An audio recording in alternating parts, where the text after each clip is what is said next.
ما المشكلة؟ لما أنتم خايفون؟ كورونا، ألا تعرف؟ كورونا نغص علينا عيشنا. عجبا، لأناس يخافون كورونا أكثر مما يخافون من ذنوبها. ليست المصيبة في المرض أو الموت، فالموت لا مفر منه وهو نهاية كل حي، لكن المصيبة في قلوب اعتادت الحرام ونزع منها الحياة والغيرة.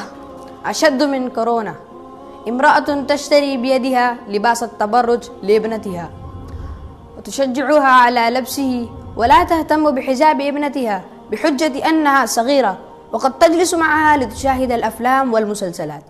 أشد من كورونا هو رجل عاكف على جواله، وعندما ينادى حي على الصلاة حي على الفلاح يغلق أذنيه كأنه من أهل الأعذار.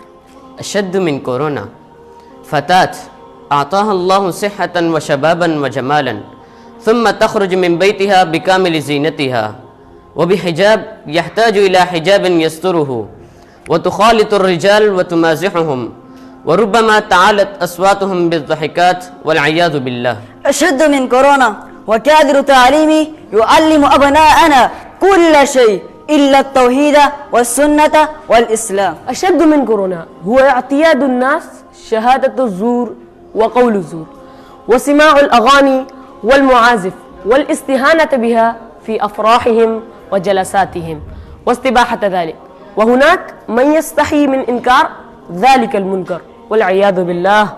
يستحون من الناس ويعظمونهم ولا يستحون من الله وهو خالقهم ومدبر أمورهم ولا يعظمون أوامره. أشد من كورونا هو انتشار الربا والخيانة والسرقة والمعاصي التي لا حصر لها هنا.